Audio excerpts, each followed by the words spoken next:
There was a time in which to look at the sky was a spectacle, 4 white trails crossing the blue like the fingers of a giant painting the firmament. That image, that of 4 engines roaring under the wings of a colossus of metal, was during decades the maximum symbol of power, security, and progress. It was the signature of the Queen of the Skies, the Boeing 747, and later of the superb European, the Airbus A380. Today, those giants are disappearing, their last units are delivered as relics, and their silhouettes withdraw in deserts of Arizona, waiting for a destiny that never will arrive. And in their place fly planes more small, more silent, with only 2 engines. The paradox is brutal. Today, a plane with 2 engines is more secure than one with 4. How is it possible that we have passed from needing 4 to feel us protected to that 2 be the most reliable option?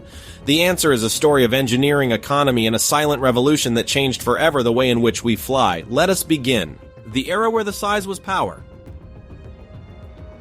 To understand why the 4 engines are becoming extinct, first we must understand why they were born, and for that, there is to travel to the years 60 and 70, an epoch in which the commercial aviation took off literally towards a new dimension. Cross the Atlantic, connect continents, bring closer the world, but there was a technical and legal problem that marked the design of the planes, the feared rule of the 60 minutes. In those years, the international regulation said that a twin-engine plane, that is to say with only 2 engines, could not fly a route that in no point was at more than 60 minutes of flight of an alternative airport. The reason? If one of the 2 engines failed, the plane had to be capable of arriving to firm land in less than 1 hour with the remaining engine. This meant that routes like New York-London, Los Angeles-Tokyo, or any long oceanic crossing were forbidden for the twin engines. Simply, they could not do it. The ocean was too wide, and the fear to staying without propulsion in middle of the nothing was too great. Because of that, if an airline wanted to join continents, it needed planes with 3 or 4 engines. The 4-engine was not an aesthetic choice, nor a question of luxury, although the luxury came later. It was a legal necessity and of survival. If an engine failed in middle of the Atlantic, still remained 3. If failed another, still remained 2. The redundancy was the insurance policy against the infinite ocean.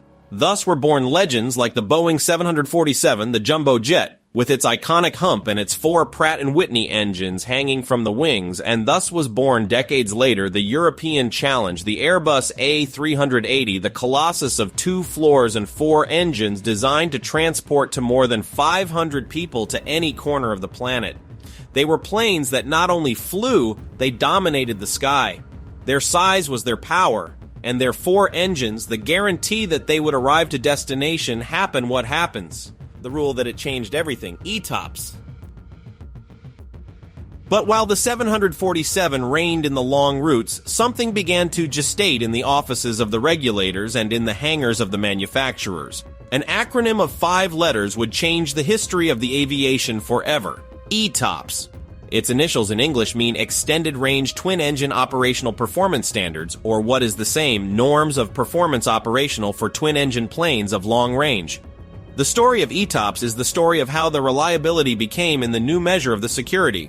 During the years 80, the manufacturers of engines, especially General Electric, Pratt & Whitney, and Rolls-Royce, began to produce turbines much more reliable than those of decades previous. The rates of failure reduced drastically. A modern engine could function tens of thousands of hours without incidents. The regulators of the United States, the FAA, began to ask themselves, if an engine is so reliable, why continue limiting to the twin engines to 60 minutes of an airport? Thus was born the concept ETOPS. The idea was simple. If a manufacturer demonstrated with data and tests that its engines were sufficiently reliable and that the plane could fly and land with a single engine functioning during hours, then it could be allowed to fly routes much more distant of any airport. First were 60 minutes, then 120, then 180, and finally for the most modern planes more than 300 hours of distance of an alternative airport. Yes, you have read well. A twin engine can fly today routes like Sydney-Santiago de Chile that crosses the Pacific during hours without seeing land because its engines are so incredibly reliable that the probability of that both fail at the same time is literally astronomical. The change was radical. Of sudden, the necessity of 4 engines to cross oceans disappeared. The twin engines, more small and efficient, could do the same work that the giants, but with much less fuel. The phrase that resonates in the rooms of boards of the airlines changed from, I need 4 by if fails 1, to, with 2 is enough because almost never they fail. The implacable physics, efficiency of scale. But the reliability was not the only reason. The physics has its own laws, and in this case, the law of the efficiency of scale played against of the four engines. To understand it, imagine an engine of plane as a thermal machine. It has thousands of pieces spinning at amazing speeds, supporting temperatures that should melt the metal. Each one of those pieces generates internal friction, and the friction is enemy of the efficiency. Each engine also generates aerodynamic resistance upon cutting the air. Four engines mean four sources of friction and four sources of resistance. Now imagine that in place of four engines relatively small, you put two engines much more large. The total surface exposed to the air is less. The total internal friction is less. The total weight of the engines is less because although each large engine weighs more than one small, two large engines weigh less than four medium engines. And in aviation, the weight is the enemy number one. Less weight means less fuel necessary to maintain itself in the air. Additionally, there is the question of the thermodynamics. To burn fuel in two large combustion chambers is intrinsically more efficient than to distribute the same quantity of fuel in four smaller chambers. The losses of heat, the internal turbulences, the relation surface volume, everything favors to the large engines. It is the same reason by which a truck with an enormous engine consumes less per ton transported than four vans with small engines doing the same work. The physics is implacable. Two large always win to four small in efficiency. The silent revolution, dream engines. And when we speak of large engines, we speak of authentic beasts of the modern engineering. Take as example the General Electric GE9X, the engine that equips to the Boeing 777X. Its size is so colossal that the fuselage of a Boeing 737 whole could fit inside of its casing. Its front fan, made of fiber of carbon and titanium, measures more than 3.5 meters of diameter, and its thrust is simply breathtaking. More than 100,000 pounds of thrust per engine. For that, you make yourself an idea. Two of these engines generate more power than the four engines of the first models of the 747 together.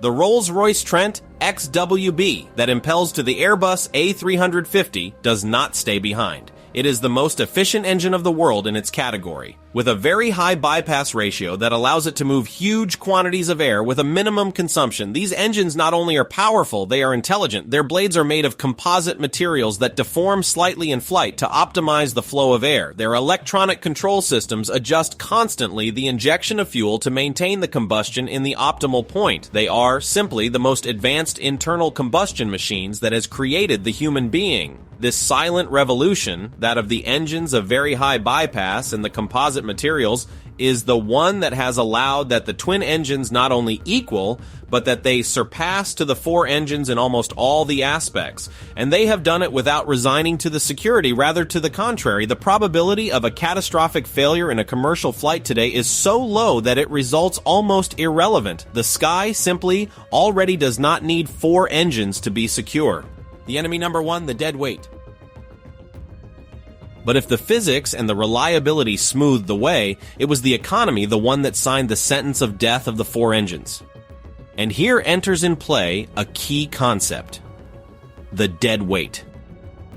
A plane like the Airbus A380, with its four colossal engines, is designed for a very concrete situation: the takeoff with a failed engine. That means that during the takeoff, the total power installed is very superior to the necessary, precisely to cover that eventuality. But once in the air in cruise flight, the plane only needs a fraction of that power. The rest of the time, it is carrying with the weight of engines that barely uses. It is ballast, pure and hard. A modern twin engine in change has a relation much more adjusted between the power necessary for the takeoff and the power necessary for the cruise. The engines work more near of their optimal point of efficiency during more time, and when one fails, the other is designed to provide sufficient thrust to maintain the flight of safe form, but that extra engine of power is not present all the time as dead weight. It is a capacity that only is activated in emergency. The result is a more light plane that consumes less fuel per kilometer flown and per passenger transported. The account that does not forgive maintenance and operation. Then there is the account of the workshop. To maintain a plane of four engines is at least the double of expensive than to maintain one of two. Each engine has its own system of lubrication, its own sensors, its own pieces moving that wear out and must be checked. Each certain number of hours of flight, The engines pass through workshops where they are dismantled, inspected, and repaired. With 4 engines, those visits to the workshop are the double of frequent, and the cost of the spare pieces multiplies. Additionally, there is the probability of failures. We do not speak of catastrophic failures that are extremely rare, but of small incidents. A sensor that gives an erroneous reading, a valve that does not close well, a minimum oil leak. The more engines, more sensors, more valves, more hydraulic systems, and therefore more probabilities of that something small fails and delays a flight. And a delayed flight with 500 people on board is a logistical and economic nightmare for any airline. The Airbus A380, despite being a technical marvel, suffered this problem. The airlines that operated it needed a very high occupancy to make rentable each flight, and that was difficult of achieving. Additionally, the maintenance costs were so elevated that many operators preferred to retire their A380 before of the foreseen, even when still they had useful life ahead. The market spoke and said clearly, no thanks. The business model changed, fragmentation versus concentration. But there is a change still more profound that has to do with the strategy of the airlines. During decades, the dominant model was that of hub and spoke, center and spokes. A few gigantic airports concentrated flights of all the world, and from there they were distributed to smaller destinations. For that, the giant planes of 4 engines were perfect. They brought hundreds of passengers of a single time to the central hub. Today, the tendency is the contrary, the fragmentation point to point. The airlines prefer to connect medium cities directly without passing through a large hub. A passenger of Manchester wants to fly direct to Orlando, not to make scale in London. A traveler of Barcelona wants to go direct to Boston, not to pass through Madrid or Paris. For that, the twin-engine planes of medium size, like the Boeing 787 Dreamliner or the Airbus A340, are ideal. They can fly long routes, they consume little, and they fill with relative ease. It is more profitable for an airline to fill 2 medium planes with 250 passengers each one than to risk itself to not fill a giant of 500. The flexibility that offer the twin engines allows to adjust the offer to the demand of form much more precise. If a route does not function, one can change the plane for another more small without great traumas. With an A380 in change, if the route does not function, the economic disaster is assured. The problem of the wings and the extreme engineering. Of course, this bet for the twin engines has not been exempt of challenges. To be efficient, the twin-engine planes need enormous wings with a great surface and a wingspan that improves the lift and reduces the consumption, but the enormous wings have a problem. They do not fit in the gates of boarding of the standard airports. The solution is one of the marvels of the modern engineering, folding wings. The new Boeing 777X, for example, has some wings so long that they surpass the limits of what accept the majority of airports. To solve it, the engineers designed wingtips that fold themselves towards up after the landing, like the wings of a combat plane in an aircraft carrier. On ground, the plane occupies less space and can maneuver in the terminals without problems. In flight, the tips deploy themselves and provide the wingspan necessary for the efficiency. This solution is the definitive proof of until where they are willing to arrive the manufacturers to avoid to return to the 4 engines. They prefer to design wings that bend themselves with all the mechanical complexity that implies before than to accept that a 4-engine could be a viable option. The message is clear. The battle is lost for the giants of 4 engines. The goodbye to an era. Goodbye to the personality. And nevertheless, there is something sad in all this. The sky is becoming a place more homogeneous, more boring. There was a time in which any fan could identify a plane to kilometers of distance only by its silhouette. The hump of the 747 was unmistakable. The 2 floors of the A380 with its rounded nose also. The MD-11 with its 3rd engine in the tail was a precious rarity. Each plane had personality, character, a visual signature that made it unique. Today, if you are not an expert, it is difficult to distinguish an Airbus A340 from a Boeing 787. Both are white tubes with 2 engines under wings of arrow, windows in form of tear, and noses more or less similar. The diversity has been sacrificed in the altar of the efficiency. And although it is difficult to argue in against of the progress, it is inevitable to feel certain nostalgia for those times in which the engineering challenged to the sky with brute force and audacity, when the size was the measure of the success and 4 engines were the symbol of that the human being had tamed the ocean. The future will return the multiple engines? But the story does not end here. The aviation is at the edge of a new revolution, that of the electric propulsion and the hydrogen, and curiously, this revolution could bring of return the multiple engines. The batteries are heavy, very heavy. The hydrogen, although light in weight, occupies much volume and needs enormous and heavy cryogenic tanks. To distribute that weight of optimal form in a plane is not easy task. One of the solutions that are exploring the engineers is to distribute the propulsion in multiple small engines along of the wings. In place of 2 or 4 enormous turbines, we could see planes with 6, 8, or even 10 small electric or of hydrogen engines distributed along of the edge of attack. This would allow a distribution more uniform of the weight, a better control of the flow of air over the wings, and a redundancy even greater than that of the current twin engines. Imagine a silent, clean plane that only emits water vapor with a row of small engines buzzing along of its wings. It would be a completely new aesthetic, but also a return in certain way to the idea of that many engines can be better than few. That yes, these engines will not roar like those of before. They will be silent, efficient, and they will fly with a smoothness that the passengers not even will notice. Perhaps within of some decades, the sky will return to fill itself of multiple trails, although this time they will not be of condensation but of vapor.